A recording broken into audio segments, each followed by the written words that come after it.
Bismillahirrahmanirrahim. Assalamualaikum Dr. Abdullah Kadir. Pertama sekali saya minta maaf. Nombor satu memang saya terlupa nak buat quotation ni. Nombor dua, saya ingat bulan 2 ni ada new product untuk medical card. Tapi nampak gayanya macam tak ada lah. Dia maintain pada plan yang lama. Sebab bulan 1 itu ada produk yang dikeluarkan daripada market. So saya ingat bulan 2 ni ada masuk yang baru. Tapi tak ada lah. So kita proceed dengan plan yang lama. So untuk pengetahuan Dr. Abdullah Kadir, dekat Great Eastern Takaful ada dua jenis medical card. Ini standard, mana-mana company pun macam itulah. Dia akan buat satu produk yang ada saving, satu produk yang tak ada saving lah. So basically produk yang tak ada saving lagi murah sebab dia tak ada saving. Tapi kebanyakan produk yang tak ada saving ni dia senang lapse ataupun senang mati lah kalau kita lambat bayar. Itu nombor satu. Nombor dua, harga dia akan meningkat mengikut peringkat umur. Sebab dia tak ada saving. Okey, plan yang saving biasanya harga dia tinggi sikit tapi dia susah nak lapse sebab dia ada simpanan. So kalau kita lambat bayar ke apa, dia akan tolak daripada simpanan yang ada lah. Dan yang seterusnya, plan yang saving ni harga dia selalunya fix. Tapi dekat Great Eastern kita ada buat satu produk yang kata dia hybrid sikit lah. Dia harga dia turun naik tapi dia ada saving. Dan ramai antara geng-geng kita lah, Dr. Amar, Dr. Haikal Kancil, siapa lagi ada, Dr. Muiz, ada lagi 3-4 orang yang ambil plan yang ni. Sebab caruman dia lagi berbaloi lah sebenarnya, lagi berbaloi. Saya pun rasa lagi berbaloi ambil yang ni. Okay, alright. So saya harap doktor boleh tengok saya punya PDF sekarang ni. Dekat PDF ni, doktor fokus kepada option 1 dengan option 2 je dahulu. Sebab option 3 dengan keempat ni lebih kurang sama lah. Lebih kurang sama. Tapi kalau ada kemampuan boleh ambil option 3 ataupun 4. Tapi saya akan cerita pasal produk yang option 1 dengan option 2 dahulu. Okey, nama plan medical card ni adalah plan iGrade Evo. Ini paling ramai ambil lah, sebab tu saya propose yang ni dulu. Kalau Dr. Kadir tak setuju, tak apa, kita bagi plan yang tak ada saving. Tapi saya tak berapa suka yang tu. Dan customer lain pun memang tak suka yang tu lah sebenarnya. Tak apa, saya cerita dulu ini. Okey. So kalau doktor tengok dekat option 1 dengan option 2 ni, harga dia berbeza kan. Daripada umur 1 sampai 25 ni berbeza. Dan ini memang totally berbeza dengan plan-plan medical card yang lain untuk Great Eastern Takaful. Sebab apa? Sebab harga dia berbeza ikut umur. Kalau tengok dekat sini umur 1 sampai 6 harga dia sekian-sekian, umur 7 sampai 11 harga dia sekian-sekian dan sebagainya. Untuk pengetahuan Dr. Kadir, kalau kata kita ambil yang standard punya medical card macam orang dewasa untuk budak-budak ni, harga untuk budak 1 tahun ni paling-paling common lah nak dekat 300. Nak dekat 300. Itu untuk harga standard. Okey, sebab tu kita buat macam bagi feedback sikit lah kepada company, cakap macam mana orang lain nak ambil kan, kalau harga nak starting untuk budak umur 1 tahun pun dah dekat 300. So lepas tu baru dia keluarkan plan yang macam ni. Dia harga dia berbeza mengikut peringkat umur, ataupun kita panggil step up contribution lah. Step up, step down contribution. Okay. Dan saya sendiri prefer yang ni sebab kalau kata 300, ada mak ayah memang mampu bayar. Memang saya ada pun klien yang ambil bayar 300 lebih sebulan untuk anak dia seorang kan. Tapi in the future, kalau budak tu dah besar apa, saya tak rasa budak tu mampu bayar 300. Jadi kalau mak ayah dia kaya tak apa lah kan. Tapi kalau mak ayah dia kata macam dah besar nanti dia bayar sendirilah. Kalau mak ayah dia cakap macam tu, dah besar nanti bayar sendirilah. Maksudnya produk ni yang lagi sesuai lah saya rasa. Okay. So option 1 dengan option 2 memang harga dia berbeza mengikut peringkat umur ni. Kalau doktor tengok umur 1 sampai 6 harga dia mahal sikit, 241 sehingga 264 lebih kurang. Okey, kenapa umur 1 sampai 6 ni mahal? Sebab pada peringkat umur ni lah yang paling ramai sekali buat claim. Mana-mana company pun sama. Peringkat umur 1 hingga 6 ni paling ramai sekali buat claim, sebab tu harga dia tinggi. Tapi jangan risau, bila umur dah masuk 6 tahun, bukan masuk 7, umur dah masuk 6 tahun, dia kira sebagai next birthday budak tu adalah 7 tahun.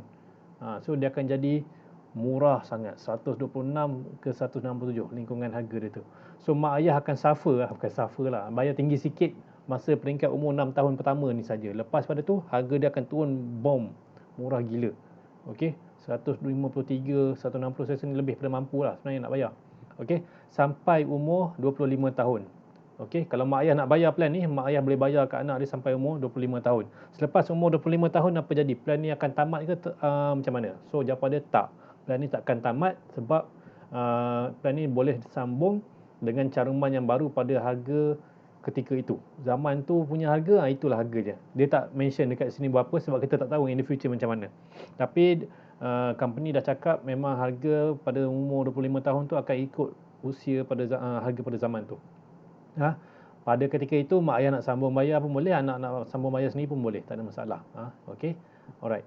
So plan ni saya sebut sebagai plan yang komprehensif. Sebab apa? Plan ni dia cover 3 benda. Dia cover untuk kematian dan cacat kekal. Dia cover untuk kematian, cacat kekal, sakit kritikal. Nombor 2 dia cover untuk bil-bil hospital. Itu yang paling penting, bil-bil hospital. Dan nombor 3 dia ada saving. Sebab tu kita panggil ni plan komprehensif. Dia cover semua. Tapi fokus kita sebenarnya pada point yang nombor 2 tadi. Adalah bil hospital. Sebab kalau nak ambil pampasan kematian ke, cacat kekal ke apa, better ambil plan hibah lah. Itu untuk mak ayah lah basically. So untuk budak-budak ni kita fokus kepada plan medical card dia. Fokus kepada pampasan bayaran dekat hospital saja. Okey. Dan kalau tengok dekat sini, untuk basic protection ataupun perlindungan asas, dia perlindungan untuk kematian dan TPD, total permanent disability. Kita letak 15,000 saja. 15,000 ni yang paling minimum. Kalau saya nak sailang, nak letak harga mahal-mahal boleh ni, tapi sebenarnya kita nak dia fokus kepada bil hospital, bukannya kepada pampasan kematian. Sebab itulah fungsi medical card yang sebenarnya. Dan seterusnya critical illness. Critical illness ni pun saya letak yang basic saja. Saya tak letak yang paling tinggi 100,000 tak. Saya letak paling basic saja, RM10,000. Kalau kita nak buang RM10,000 ni sebenarnya beza harga dia RM4 je. So saya decide kita maintainkan sahaja harga RM10,000 ni untuk pampasan critical illness, pampasan sakit kritikal. Sakit kritikal ni semua jenis penyakit yang kritikal lah. Dan dia mestilah penyakit yang terminal. Contohnya kalau kanser, mestilah kanser yang invasif. Kalau kata sakit buah pinggang, mestilah buah pinggang dah ESRF. Macam tu, dia yang terminal.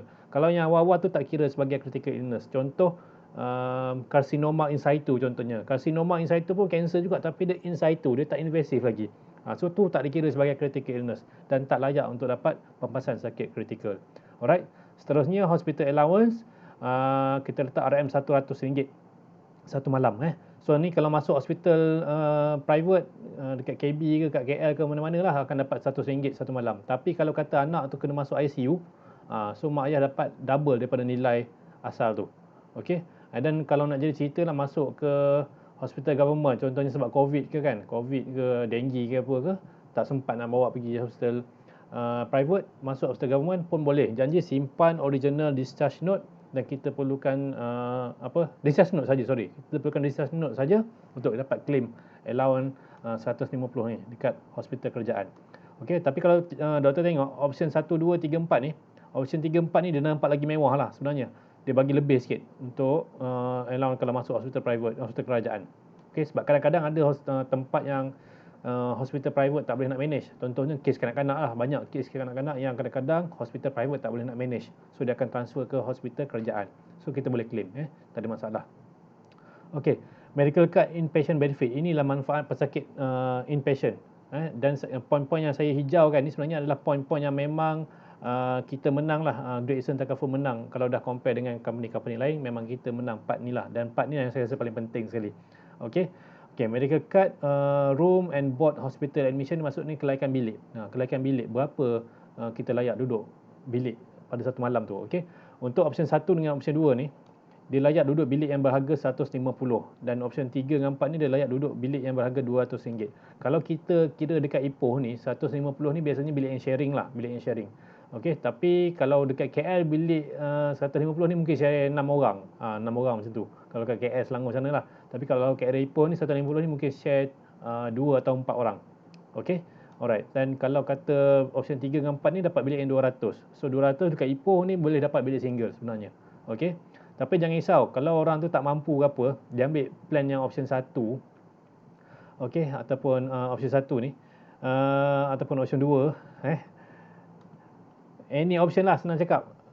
Kalau kata dia ambil plan 1 ataupun plan 2 ataupun plan 3 atau plan 4, jangan risau, every 5 years kelaikan nilai bilik ni akan naik RM50. Kelaikan nilai bilik akan naik RM50 every 5 years tanpa caruman tambahan. Tak payah bayar extra pun. Every 5 years bilik tu dah naik kelayakan dia jadi sebanyak RM50. Contoh Dr. Kadir ambil tahun 2020, contoh tahun 2020 ambil option 1 ni. Kelayakan bilik 150. Nanti tahun 2025 kelayakan bilik dah jadi 200. 2030 akan jadi 250 kelayakan bilik. Dia akan naik RM50 setiap 5 tahun sampailah maksimum RM300 untuk option 1 dan 2. Tapi option 3 dengan 4 ni kelayakan bilik tu akan naik sampai maksimum RM500. Sekali masuk lah. Alright. So sangat bagus lah, sangat berbaloi. Dia boleh cakap macam benda ni kalis inflasi. So tak ada company lain pun yang buat dekat Malaysia ni benda ni. Saya dah compare lah. Memang tak ada company lain yang buat. Okay. So coverage up to the age of RM100. 100 years. Maksudnya apa ni?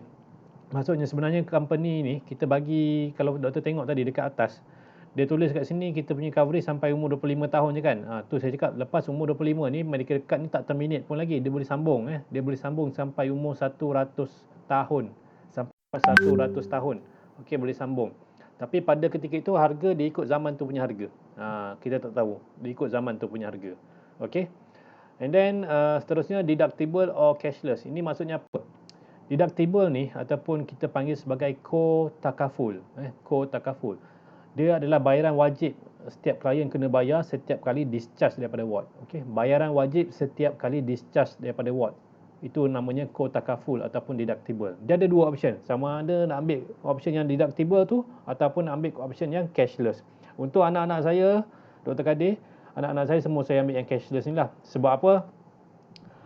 Kita ambil medical card ni sebenarnya saya fikir dalam kepala otak saya ni, kita ambil medical card ni kita tak nak serabut kepala, kita nak peace of mind. Kita nak masuk tu berlenggang kangkung, keluar pun lenggang kangkung. Macam tu lah saya nak. Sebab tu saya ambil anak saya punya plan cashless. Masa masuk bayar deposit je. Kalau ada bayar deposit lah, kena bayar deposit saja. Masa discharge ambil discharge note ke apa benda, keluar. Tak payah bayar 1 sen pun. Itu maksudnya plan yang cashless.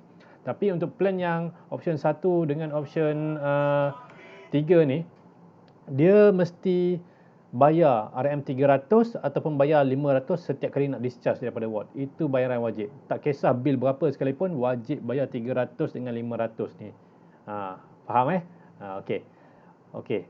So better ambil yang cashless lah kalau mampu. Alright. Okay. And then medical card protection annually. Maksudnya apa? Limit tahunan setahun. Dalam setahun tu berapa banyak kita boleh claim? Itu ayat senang dia lah. Dalam masa setahun tu berapa banyak kita boleh claim. Ini pun saya dah compare dengan semua company takaful dekat Malaysia ni. So kita menang juga point ni. Okay. Kita menang juga point ni. Sebab apa? Okay, untuk option 1 ni dia bagi limit tahunan RM100,000 sahaja. Which is okay lah. Tak teruk sangat, tak bagus sangat. Okay. Tapi option 2 dengan option 4 ni kita bagi unlimited annual limit. Maksudnya dalam masa setahun tu kau claim lah banyak mana sekalipun. Claim 20 juta pun boleh, tak ada masalah. Unlimited, claim banyak mana sekalipun. Okey, tapi option 1 dengan 3 ni dia bagi RM100,000 atau RM200,000 sahaja setahun. Tapi jangan risau. Kalau kita ambil option 1 atau option 3 ni, every 5 years nilai kelayakan limit tahunan tu akan naik 50,000. Sama lebih kurang macam bilik tadi. Bilik tadi dia akan naik RM50 setiap 5 tahun kan. Tapi kalau limit tahunan ni, option 1 dengan option 3 ni, dia akan naik 50,000 every 5 years. Okey, contoh lah. Option 1 ni, dia RM100,000. Another 5 years nanti, dia akan jadi RM150,000. Another 5 years akan jadi RM200,000. Another 5 years akan jadi RM250,000. Sampailah maksimum RM300,000 ni ataupun RM500,000 setahun. Okey. Tapi kalau ambil option 2 dengan 4 memang tak payah pening kepala dah. Memang unlimited. Tak payah risau apa-apa. Limit tahunan ke apa tak ada risau. Okey. Dan medical card protection lifetime unlimited. Maksudnya dalam masa sepanjang hayat kita tu claim lah banyak mana sekalipun tak ada masalah. Tapi kena ingatlah, walaupun semua option ni unlimited, sepanjang hayat tu kau nak claim banyak mana pun tak ada masalah. Tapi option 1 dengan 2, 3 ni dia tertakluk kepada RM100,000 dan RM200,000 setahun. Okey, option 1 dengan 2 ni. Okey, numbers of days in hospital, maksudnya admission, berapa hari admission kita boleh masuk dekat ward dalam masa 1 tahun. Okey. Dalam masa setahun unlimited days, maksudnya boleh masuk 360 hari. Ini pun kita menang juga dekat company lain, saya tak jumpa lagi yang buat macam ni lah. Kita boleh masuk 360 hari setahun, tak ada masalah. Kebanyakan company-company lain dia bagi 180 hari je. Tapi Great Eastern Takafu dia bagi sampai setahun nak duduk kat ward, tak ada masalah. Tapi biasanya kalau duduk setahun tu dah jadi mayat lah kot. Better bawa balik, baca talqin lah. Okay, alright. And then bil-bil hospital yang lain semua kita tanggung lah. Hospital supply, anesthetic fee, physician visit, semua ni, organ transplant, ambulance, semua kita tanggung, tak ada masalah. Okay, yang ni pun benda yang best juga saya nak share. Outpatient treatment ni. Outpatient treatment ni maksudnya pesakit luar, tapi dia kena pay and claim, kena ingat ni, dia pay and claim. Pre-hospitalization diagnostic test 60 days before hospitalization. Pre-hospitalization specialist consultation within 60 days before hospitalization. Post-hospitalization treatment within 180 days after discharge. Apa maksud semua benda ni? Panjang sangat kan. So senang cakap macam ni. Kita bagi senario lah. Anak Dr. Kadir tak sihat. Okay, tak sihat, demam-demam lah. Lepas tu Dr. Kadir bawa anak pergi ke poliklinik perdana. Okay, contoh. Betul doktor kat sana ambil darah. Dia kata, oh ini ada jangkitan kuman ni. So kena bagi antibiotik. Okey. Tarikh doktor pergi tu adalah 1 Januari 2023. Okey. So tu namanya pre-hospitalization diagnostic test. Diagnostic test dia apa? Darah tu lah. Doktor ambil darah merah FBC tu, tengok ada jangkitan kuman kan, white cell tinggi apa semua. So itu adalah diagnostic test. Dan doktor layak untuk claim. Layak untuk claim bil test tu kalau kata masuk hospital selepas pada itu. Tapi janji dalam tempoh 60 hari tu mesti masuk hospital. Contohlah 1 bulan 1 pergi klinik perdana, ambil darah, jumpa doktor apa benda semua kat sana, dia charge RM200 contoh. Okey, 1 bulan 1. Okey. 5 bulan 1 doktor tengok anak macam tak okey je, makin lembik ke kan, makin lemau je. So doktor bawa anak pada tarikh 5 bulan 1 pergi ke KPJ Kota Baru contohnya kan. Ada ke KPJ Kota Baru? Tak pasti. Okey, pergi KPJ Kota Baru 5 bulan 1. So doktor boleh claim apa benda test, apa benda bil yang dah bayar masa jumpa specialist ke apa semua tu, janji dia mesti dah tarikh dalam tempoh 60 hari sebelum masuk ke hospital. Alright, boleh, tak ada masalah. Okey, yang seterusnya yang ni, post hospitalization treatment ni. Post hospitalization treatment ni maksudnya selepas kita discharge, biasanya doktor pakar akan bagi TCA lah, especially untuk budak-budak kecil ni. Doktor pakar akan bagi TCA 1 week untuk review simptom ke apa benda semua kan, akan bagi appointment. So setiap kali appointment tu kalau kena charge, boleh simpan original receipt. Original receipt, bukannya invoice ke apa. Dia nak perkataan receipt tu mesti ada original, yang tulis RHB Bank ke Maybank ke, receipt pembayaran apa benda semua tu. Okey, invoice pun nak bagi, tapi dia mesti nak original receipt tu. Okey, bagi kita boleh claim balik. Klien saya ramai yang tersilap sebab dia tak simpan original receipt tu. Dia orang buang, lepas jumpa tu dia buang original receipt tu dan dia ambil invoice saja, invoice yang hospital bagi tu tak betul lah. Bila kita bayar tu kan dia wave tu kan. Bila kita wave tu dia akan keluar receipt daripada mesin tu kan. Kita nak receipt yang tu. Alright, tu kena ingat. Boleh claim, tak ada masalah. And then outpatient daycare surgery, dialysis, cancer, dengue apa semua kita cover. Yang ni lagi satu benda yang menarik, emergency accidental outpatient treatment. Ini maksudnya apa? Rawatan kecemasan kemalangan pesakit luar. Contoh, saya bagi senario lagi sekali. Saya ada klien seorang, budak kecil umur 3 tahun pada ketika itulah. Dia jatuh daripada kursi dekat spa, mak dia pemilik spa. Dia jatuh daripada kursi dan koyak dia punya telinga ni. And then mak dia bawa ke hospital yang bukan panel tau. Bawa ke hospital yang bukan panel dekat bawah spa tu. Ada satu klinik, Dia bawa ke klinik tu, doktor jahit-jahit telinga budak tu, charge dia 300. Okey, charge dia 300. So apa yang saya buat, saya try and error lah. Try je nasib, kita ambil minta medical report daripada doktor tu. Dia buat medical report, dia charge RM60. Okey, lepas tu saya submit untuk buat claim, dapat. Okey, dia luluskan RM300 tu. Tapi kita minta daripada mak tu RM60 lah untuk bayar medical report. So alhamdulillah dia tak dapat apa-apa kan. So kita cover sampai maksimum RM5,000. Okey, kalau kata dia pergi ke, contohnya anak dia accident ke apa kan, pergi ke KPJ terus contohnya, dekat kecemasan KPJ tu buat x-ray macam-macam bla bla bla bla, bil dah RM3,000 contohnya, tapi doktor kata tak perlu masuk ward pun ni. Tak perlu masuk ward pun ni sebab kecederaan anak biasa-biasa je, abrasion biasa-biasa je kan. Tak payah masuk ward. So kena bayar RM3,000. Boleh claim balik walaupun tak masuk ward. Janji simpan original receipt dan kita perlukan report daripada doktor. Tapi lah pada kebiasaannya kawan-kawan saya kata, kalau kata masuk hospital private ni, kalau dekat kecemasan tu bil dah mencecah RM2,000, doktor dekat situ akan try untuk push masuk ke ward. Push untuk masuk ke ward, tak kisahlah apa-apa diagnosis kan. STI for investigation contohnya, ataupun STI for observation ke apa, suka hati lah. So dia akan buat macam tu biasanya. Alright. Okay, and then another benefit ni Daily Guardian maximum 180 days per certificate years. Maksudnya apa ni? Ini terpulang kepada mak ayah. Maksud dia apa? Untuk option 1 dengan 2 ni dia tak ada benefit ni. Tapi option 3 dengan 4 ni dia ada. Okey, dia ada RM200. RM200 per day. Maksudnya apa? Maksudnya kalau kata budak kecil masuk ke hospital private, yang sakit tu budak kecil, mak ayahnya duk menumpang je, betul tak? Okey. So mak ayah dia tu layak untuk minta barangan-barangan dalam bentuk barangan sampai bernilai RM200 untuk satu hari. Contoh, mak dia nak minta makan ataupun mak dia nak minta kursi malas ke, katil ekstra ke apa ke, mak dia boleh minta. Tapi tak boleh minta duit lah. Dia minta dalam bentuk barangan. Janji tak boleh lebih daripada RM200 satu hari. Okey. Itu yang bestnya untuk option 3 dengan 4 ni. Okey. Dan compassionate benefit ni adalah khairat kematian. Compassionate benefit ni adalah khairat kematian, kita bagi RM2,000. Kalau berlaku kematian kepada siapa? Kepada anak lah. Kalau anak mati, mak bapak dapat duit RM2,000. Okay. And then outpatient teleconsultation with general practitioner. Kita ada satu apps nama dia BookDoc lah. BookDoc bukan BookDoc. Doc on call. DOC on call. Okay, Doc on call. Tapi Dr. Kadir pun doktor, so tak payahlah. Consult diri sendiri je lah. Consult wife ke. Alright. And then executive second opinion. Second opinion ni maksudnya kalau kata, saya bagi contoh lagi sekali, ada seorang kawan ejen saya masuk hospital dekat Bangi, anak dia sawan. Masuk dekat Bangi, and then rawat-rawat dekat Bangi tu, dia kata dekat Bangi tu tak ada pakar neuro untuk kanak-kanak. Yang ada dekat hospital Gleneagles dekat KL. So, pakar dekat Bangi tu, konsult pakar dekat Gleneagles tu, neuro pediatrik tu, and then transfer patient tu. Boleh. So tak ada masalah. Kalau kita nak transfer tak ada masalah. Janji kena ada mutual agreement lah. Itu kita tak payah buka GL baru ke, tak payah. Kita just transfer dan medical card tu akan cover terus. Tak perlu nak apply balik ke apa, tak payah. Alright? Okay. And then Supreme Assist Benefit. Supreme Assist Benefit ni maksud dia apa? Maksudnya bantuan untuk bawa pulang ke Malaysia.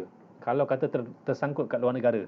Maksudnya apa? Kalau contohlah Dr. Kadir bawa anak pergi ke luar negara kan, tiba-tiba accident dekat Bali, bawa pergi Bali, accident jatuh motor ke apa kan, accident kat Bali, so anak tu masuk ICU, terlantar ke sana, tapi nak bawa balik ke Malaysia susah kan, tak tahu macam mana nak bawa balik. So Great Eastern akan cover kos untuk bawa balik tu. Janji kos tu tak melebihi RM500,000. Okey, tak lebih daripada RM500,000. Kos rawatan dekat hospital dekat Bali tu macam mana? Yang tu Dr. Kadir kena bayar travel insurance, kena ambil travel insurance. Okey, kita takkan cover yang tu lah, kita akan cover kos untuk bawa balik sahaja. Alright. Okay. And then waiver of contribution. Ini pun benda yang sangat penting dan saya wajibkan semua klien saya untuk ambil benda ni. Sebab tu doktor tengok kat sini semua kita tulis yes. Okay, maksudnya apa? Maksudnya kalau kata anak ni kena penyakit kritikal masa dia kecil ni, polisi ni dia dah tak payah bayar sampailah umur dia 25 tahun tu ataupun sampai dia meninggal dunia. Okay. Maksudnya apa? Contohnya masa budak-budak kecil ni lah, kita bukan nak minta yang teruk kan, budak-budak kecil ni penyakit kritikal yang biasa kena nefrotik, itu pun dikira penyakit kritikal. Lepas tu retinoblastoma, kanser mata kan, dan benda-benda lain lah, yang mana kita consider sebagai critical illness. Nanti saya bagi list critical illness tu. Kalau kata anak Dr. Kadir kena benda ni, dia dah tak payah bayar dah. Dr. Kadir tak perlu bayar dah medical card ni dan boleh guna medical card ni secara percuma sampai umur dia 25 tahun ataupun sampai umur dia meninggal dunia. Kalau umur 25 tu tak mati lagi dan Dr. Kadir nak sambung lagi plan ni pun tak ada masalah. Sambung je. Okay? Alright. And then cash value. Ini yang ramai orang tanya. Inilah aspek yang ketiga dalam medical card ni tadi. Saya cakap tadi yang pertama dia cover untuk kematian, sakit kritikal dan cacat kekal. Nombor 2 dia cover untuk bill hospital dan nombor 3 dia ada saving kan. Ini aspek yang ketiga, projection cash value. Ini yang kita anggarkan sajalah, bukan kita expect dapat sebiji-sebiji macam ni. Kita anggarkan. Okey, kita anggarkan masa umur 20 tahun, selepas 20 tahun nanti anak doktor akan ada dalam range 12 ke 15 ribu ringgit.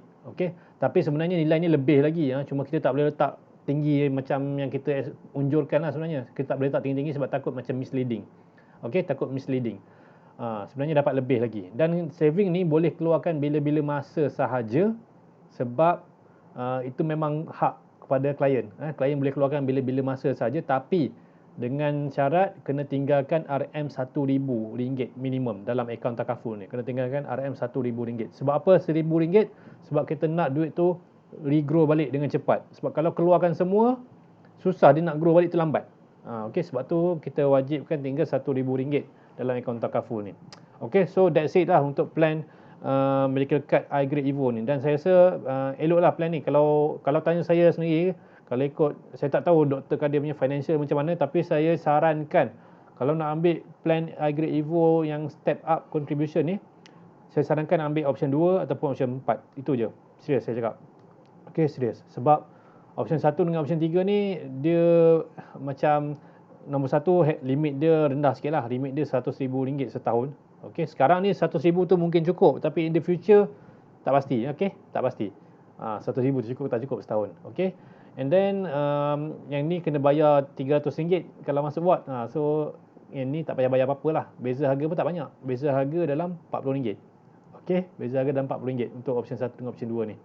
Okey, option 3 dengan 4 ni option beza pun dalam RM40 juga. Okey, tapi tengoklah, jangan rasa membazir. Jangan rasa membazir sebab apa? Sebab benda tu semua ada dekat dalam saving ni. Kalau tengok saving pun lebih lagi sebenarnya. Option 2 ni memang lebih lah. Of course lebih. Option 4 pun sama, dia lebih lagi. Okey, so tu saja saya nak share buat masa ni. Kalau Dr. Kadir ada apa-apa tak faham, nak tanya lagi, boleh tanya saya secara personal. Minta maaf formal sikit lah. Saya awak lah. Menyampah pula aku. Sebab sajalah, sebab benda nak upload kat YouTube kan, supaya nanti orang lain boleh tengok balik. Okay, so kita buat formal sikit kononnya. Alright, so apa-apa boleh Roger. Okay, tu saja Dr. Kadir. Terima kasih.